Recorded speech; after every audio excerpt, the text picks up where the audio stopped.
Saya belum menemukan kata lubang hati saya itu sebelum anak saya mengatakannya. Jadi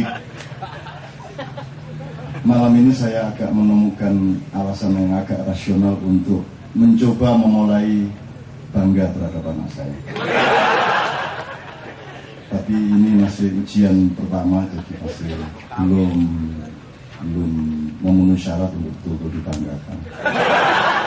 Tapi sudah ada gejala-gejala yang ya lumayan. Jadi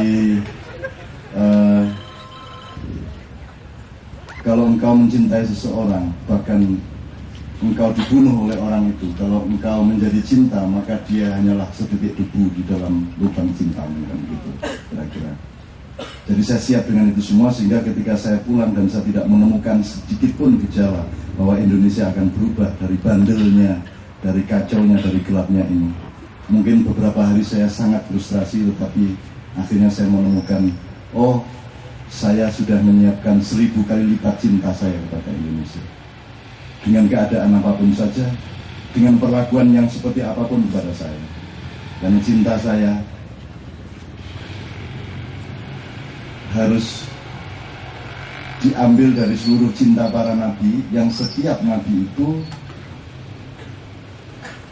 secara spesialistik oleh Allah ditaruh di suatu konteks yang berbeda-beda satu sama lain.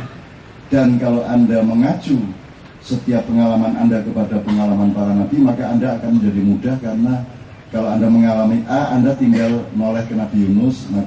Kalau Anda mengalami B, Anda tinggal noleh ke Nabi Ibrahim, maka akan Anda temukan apa yang dikatakan anakku tadi, bahwa bukan mengisi lubang itu yang kita perlukan. Dia juga pasti kagum sama bapaknya, kok sudah paham sama filosofinya.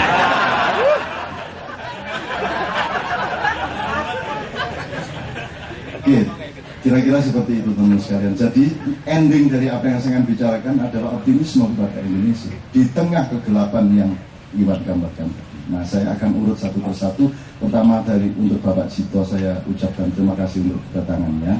Jadi saya catat beberapa hal supaya tertib saya. Yang pertama, saya sangat setuju dengan filosofi dan prinsip berpikir mengenai mengabdi dan berkorban dari rakyat. Nah, saya ingin tukar informasi dengan beliau bahwa dua hal. Yang pertama mengenai berkorban itu salah satu contoh bagaimana kebudayaan dan politik itu sengaja atau tidak sengaja melakukan pembiasan sampai bahkan tingkat pembalikan terhadap makna kata yang dia pakai. Jadi kata kurban itu dari kurban, kof ya, dari bahasa Arab.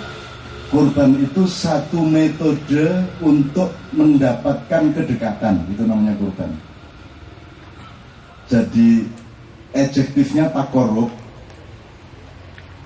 pelakunya korib, kalau lebih dekat namanya akrab atau akrob.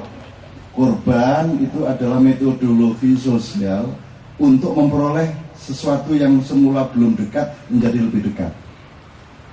Kemudian diaplikasikan menjadi hari raya kurban dan seterusnya. Akhirnya orang mengalami distorsi, orang mengalami penyempitan makna, sehingga kata berkorban dalam bahasa Indonesia sama sekali sudah bertentangan dengan kata kurban aslinya, gitu Pak ya. Jadi yang dimaksud Pak Cito tadi adalah kata kurban dalam bahasa Indonesia.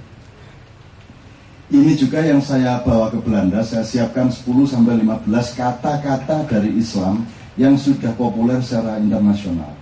Jadi di sejumlah diskusi, terutama ketika diskusi di gereja Yerusalem di Zwolle, di situ ada rabi, ada pendeta, ada pastor, ada segala macam teman-teman yang bermacam-macam di sana. Saya mencoba menjelaskan sejumlah kata yang selama ini terbiaskan oleh peristiwa-peristiwa politik, dan itu tidak ditolong oleh siapapun, bahwa terplesetnya itu tidak direcover ya, sehingga akhirnya menjadi wacana dan imaji dari pemikiran seluruh orang di dunia. Dan disitulah sumber pertengkarannya, ketidakfahaman, kesempitan berpikir, kesempitan mental dan lain sebagainya.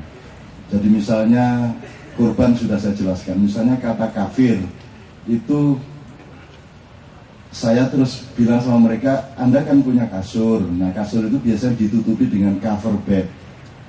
Jadi kata cover itu berasal dari bahasa Arab kafir. Kafir itu dari kata kafaro. Kafaro itu aslinya adalah menutupi sesuatu. Jadi kafir adalah orang yang menutupi sesuatu. Itu makna makna universalnya. Kemudian dia dikontekstualisir, dipakai untuk satu nuansa tertentu. Jadi yang disebut kafaro atau pelakunya namanya kafir itu adalah perbuatan di mana seseorang menutupi kebenaran. Dari barang siapa menutupi kebenaran itu namanya kafir. Langsung ada seorang pendeta yang angkat tangan, kalau begitu orang Muslim juga bisa kafir. Lebih pinter kafir orang Islam daripada orang bukan Islam yang saya alami di Indonesia. Saya bilang begitu. Wah, seneng banget. Sehingga dia merasa lebih aman dengan penjelasan seperti itu.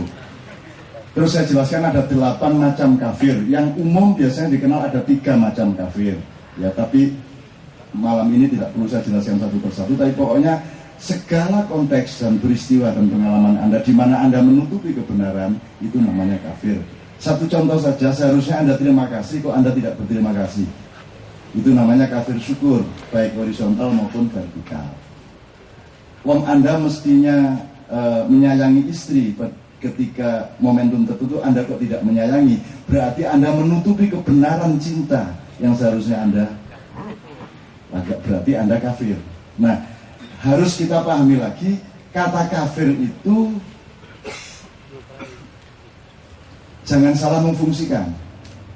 Jadi tidak ada kafir permanen. Saya pernah menjelaskan kepada Anda bedanya petinju sama peninju.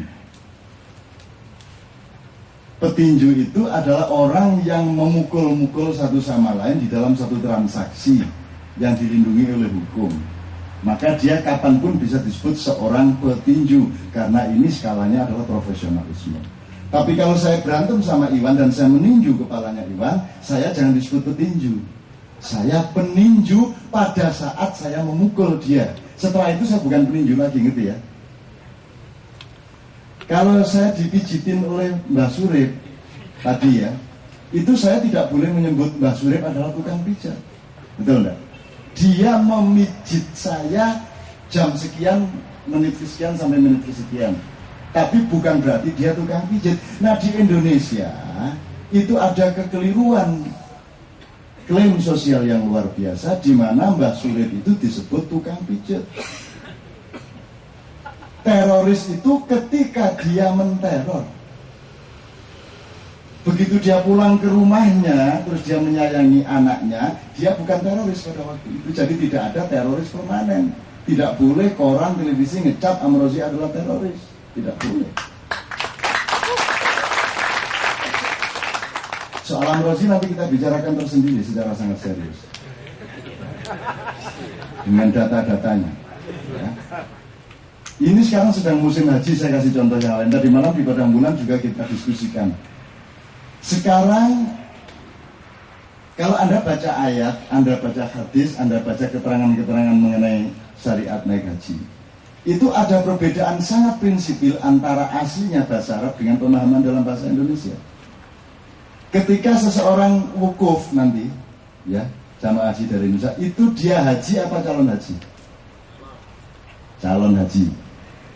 Jadi di Indonesia, orang yang disebut haji adalah orang yang sudah lengkap menjalankan syariat haji, maka dia pulang menjadi haji. Itu salah besar. Jadi begitu Anda menjalankan tawaf, sa'i, wukuf, itu Anda haji. Begitu selesai menjalankan syariat, Anda bukan haji lagi.